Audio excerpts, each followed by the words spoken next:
Well, welcome to St. Martin in the Fields, and welcome to Great Sacred Music. A special welcome to those joining us online. And if William Shakespeare is among us today, happy birthday. His birthday and his day of death both fall on the same day, April the 23rd, a couple of days ago. And we're taking this opportunity to reflect on his words and verses about music. Music is quite a hard thing to write about. There's only really one way to engage in music, and that's to sing it or to listen to it. Writing about it never seems to do it justice. But Shakespeare from time to time does have a go, and we're going to hear in a few moments' time his most celebrated ode to music. We're going to begin today with a contemporary of Shakespeare, about 20 years, Shakespeare's junior, George Herbert. George Herbert, there are many things to be said about him. He died at the age of 39. He's probably one of the most influential parish priests in the history of the Church of England, even though he was only a parish priest for 3 years, just near Salisbury. He gave up a thriving political career to be a parish priest, much to everybody's surprise. And we're going to sing together, and you can find it on the inside of your sheets, his originally poem, but has now been turned into a hymn, Teach Me, My God and King. There's a whole Christian ethic in this poem, in this hymn, and you can find it with the third line of the second, third, and fourth verses. This notion that you can either look at a pane of glass or you can look through a pane of glass, he uses as an analogy. You can see the simple facts of the world, or you can see through those simple facts of the world to the glorious action of God. And then likewise in verse 3, which with this tincture for thy sake.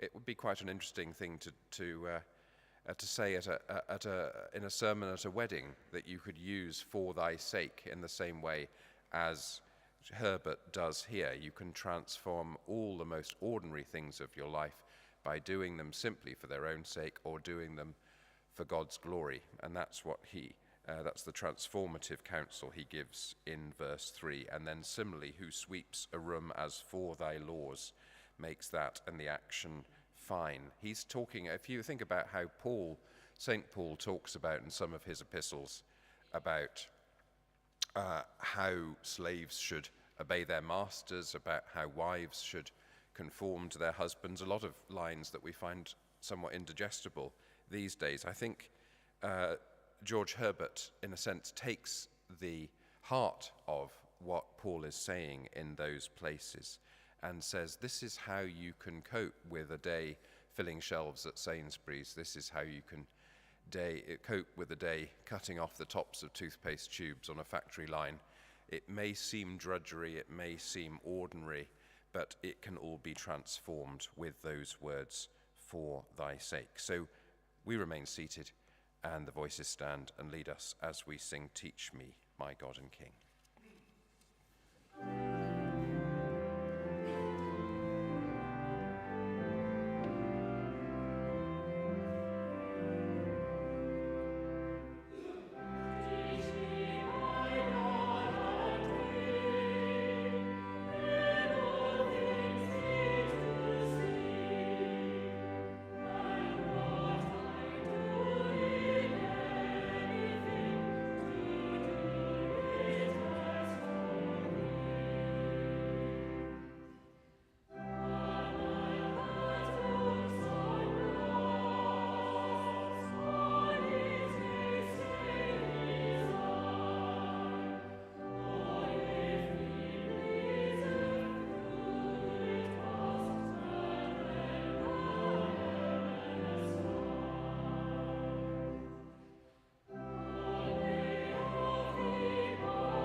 well, as I was saying earlier, it's a passage in The Merchant of Venice that was performed just up the road here quite recently that constitutes one of Shakespeare's most celebrated contributions to the discussion of what music is and how it functions.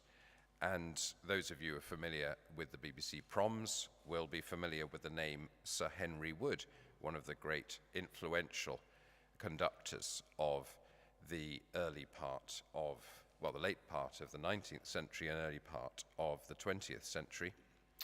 And in 1938, Vaughan Williams, as a tribute to Sir Henry Wood, composed a serenade to music based on this passage of The Merchant of Venice to mark the 50th anniversary of Wood's first concert as a conductor. And these words come from Act 5, Scene 1 of The Merchant of Venice, and Vaughan Williams' piece was first performed at the Royal Albert Hall in 1938.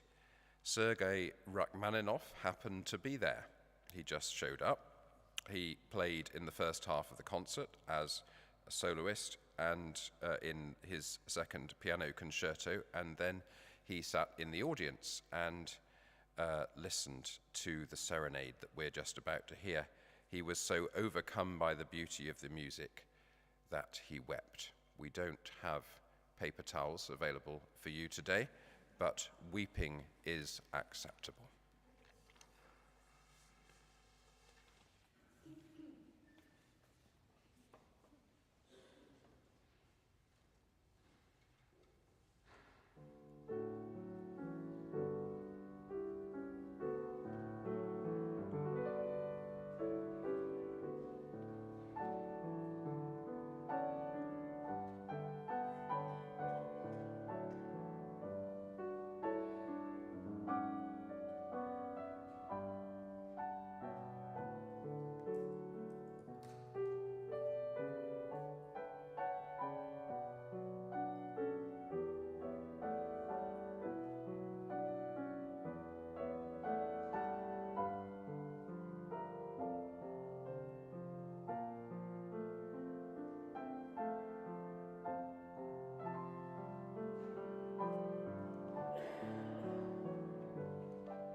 Well, it's time for us to sing again now, and we're going to return to George Herbert. George Herbert didn't obviously attend this church, because this church was only built in 1726, but he did attend the previous St. Martin in the Fields on this site in his youth when he was about 16 or 17, excuse me. So here's his version of Psalm 23, which introduced an innovation to our understanding of Psalm 23, which has kind of remained with us, because the word love doesn't actually appear in Psalm 23 in the Bible, but it does now, because George Herbert put it there, so that if you take, for example, The King of Love, My Shepherd Is, that was written by the editor of Hymns, Ancient and Modern, for the first edition in 1861, there it is again, The King of Love, My Shepherd Is. Love seems to have popped into Psalm 23 and now is there for keeps. So my favorite part of this hymn is the last verse about how sweet and wondrous love shall measure all my days, and as it never shall remove, so neither shall my praise. He ends his rendition of Psalm 23 with the sense that if God's love is never ending, then so our praise shall be never ending, and so makes a move that the psalm doesn't make, again, a move towards heaven, a move towards how we will be spending eternity, which turns out it will be singing.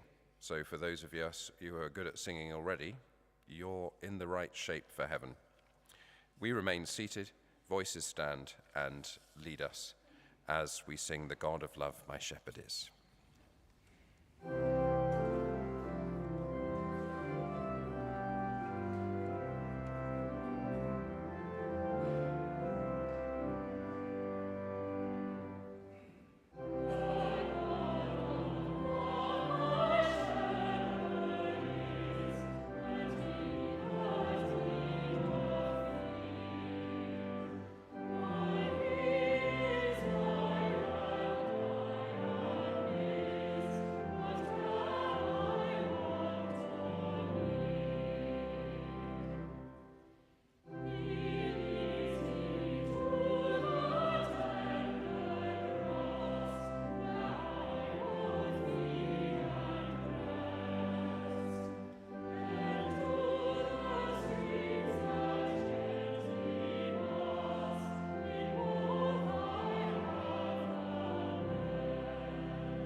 We're coming towards the end of Great Sacred Music for this week. I hope you've enjoyed yourself. If you have, there's an opportunity to make a donation as you leave, either by swipe or by cash. And if you're joining us online, all sorts of technological ways to donate will present themselves.